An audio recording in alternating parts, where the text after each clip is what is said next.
Hi friends, welcome to Dakshinya home. நாங்கள் வந்து திருச்செந்தூர் தாங்க போயிருந்தோம். திருச்செந்தூர் வந்து கும்பாபிஷேகம் முடிஞ்சு போகணுன்னு ரொம்பவே வந்து வெயிட் பண்ணிகிட்டு இருந்தோம். ஆனால் இவ்வளோ சீக்கிரம் போவோன்னு நினச்சி கூட பார்க்கல. எனக்கு முருகர்னாவே ரொம்ப பிடிக்கும். நான் எல்லா வீடியோலையுமே சொல்லியிருக்கேன். நீங்கள் முருகர் பக்தனை மறக்காமல் ஸ்கிப் பண்ணாமல் பாருங்கள். லைக் அண்ட் சப்ஸ்கிரைப் கண்டிப்பாக பண்ணுங்கள். நாங்கள் வந்து திடீர்னு அன்எக்ஸ்பெக்டட் கிளம்புனோம். எப்பயுமே வந்து அப்படி தான் ஒரு வாய்ப்பு கிடைக்கும். நம்ம என்ன தான் வந்து பிளான் பண்ணி கிளம்பணும் முயற்சி பண்ணாலோ, இல்லை வந்து அமௌண்ட் வச்சுருந்து போகணுன்னு நினச்சிருந்தாலும் நம்மளால் கிளம்ப முடியாது.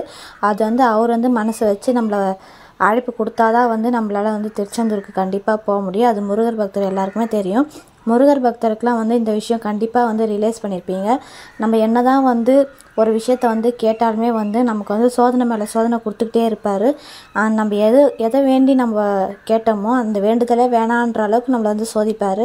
ஆனால் நம்ம வந்து எப்பயுமே மனம் தளராமல் அவர் பாதத்தை பிடிச்சிக்கிட்டு எனக்கு அது வேணுன்ற மாதிரி நம்ம இருந்தோம்னா கண்டிப்பாக வந்து நமக்கு அதை செஞ்சு கொடுப்பாரு. என் லைஃப்பில் அந்தமாரி நான் வந்து நிறையா ரியலைஸ் பண்ணியிருக்கேன். அதே மாதிரி தான் இப்போயுமே ஒரு விஷயம் நான் வந்து வெளியில் சொல்ல முடியாமல் ஒரு பிரச்சனை இருந்துச்சு. அதை வந்து நீ தான்ப்பா எனக்கு சரி பண்ணி கொடுக்கணுன்றது தான் என்னோடய வேண்டுதலே. அதேமாரி அவர் நான் எப்பயும் உனக்கு சோதனை கொடுப்பனே தவிர கைவிட மாட்டேன்ற மாதிரி எனக்கு வந்து துணையாக இருந்தார். அதை நிறைவேற்றத்துக்காக தான் நான் வந்து போயிருந்தேனே. அதேமாரியே கும்பாபிஷேகம் முடிஞ்சு நம்ம போகணுன்னு நினச்சிருந்தோம். அதேமாரியே போனோம். நமக்கு எல்லாரோட லைஃப்லேயுமே ஒரு பிரச்சனைகள் இருக்க தான் செய்யும்.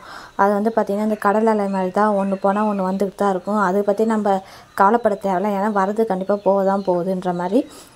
நாங்கள் வந்து பார்த்திங்கன்னா அன்றைக்கி ஃப்ரைடே அன்றைக்கி ஏர்லி மார்னிங்காகவே 6 o'clock கிட்டே ரீச் ஆனோம். அதுக்கப்புறம் ரெடி ஆகிட்டு கோயில்கிட்டக்க வந்துவிட்டோம். ஃபுல்லாகவே டோட்டலாக மாறிடுச்சு. எல்லா இடத்துலையுமே வந்து கன்ஸ்ட்ரக்ட் பண்ணிகிட்ருக்காங்க. கூட்டம் வந்து பார்த்திங்கன்னா மீடியமாக தான் இருந்தது. சாட்டர்டே சண்டே மட்டும் அதிகமாக இருக்கும் கூட்டம்னு சொல்லிட்டு சொன்னாங்க. அன்றைக்கெலாம் வந்து போகிறதுக்கு ரொம்பவே கஷ்டம். எங்கள் வந்து 100 ரூபாய் தரிசனில் தான் வந்து கூட்டம் அதிகமாக இருந்துச்சு. ஃப்ரீயில் வந்து கொஞ்சம் ஓரளவுக்கு ஃப்ரீயாக தான் இருந்தது. ஏன்னா எல்லாருமே வந்து 100 rupeesல வந்துட்டாங்க. அந்த பக்கம் வந்து பார்த்திங்கன்னா ஃப்ரீயாக இருந்துச்சு. முதியோருக்குலாம் வந்து பார்த்திங்கன்னா அந்த லைனும் ஓரளவுக்கு ஃப்ரீயாக தான் இருந்துச்சு. போயிட்டு டேக் போட்டுக்கிட்டு க்யூவில் நின்று அதுக்கப்புறம் சாமி போயிட்டு நல்லா தரிசனம் பண்ணிட்டு வந்தாச்சு. நல்லா 10 minutes கிட்டே நின்று சாமி பார்க்குற அளவுக்கு கண் குளிர பார்த்துட்டு வந்தோம். ரொம்பவே மனசுக்கு சந்தோஷமாக இருந்தது. நிறைய பேர் கிளம்பி நின்று இருப்பாங்க, கிளம்ப முடியாமல் சூழ்நிலை வந்துருக்கும். இந்த வீடியோவை பார்த்து கண்டிப்பாக ப்ரே பண்ணிக்கோங்க. கண்டிப்பாக வேண்டுதல் நடக்கும்னு நான் மனசார வேண்டிக்கிறேன். திருச்செந்தூருக்கு வந்து நினச்சப்பெல்லாம் போக முடியாதுங்க. அவர் நினச்சா மட்டும்தான் நம்மளால் போக முடியும். அது நான் நிறையா வாட்டி ரியலைஸ் பண்ணியிருக்கேன். சாமி பார்த்துட்டு வந்து அதுக்கப்புறம் மதியம் சாப்பிட்டு போயிடலாமேன்னு சொல்லிட்டு அன்னதானம் சாப்பிட்றதுக்காக போயிருந்தோம். இதுக்கு முன்னாடி வந்து பார்த்திங்கன்னா டொனேஷன் மட்டும் எங்கே போனாலும் பண்ணிவிடுவோம். ஆனால் சாப்பிட்டது கிடையாது.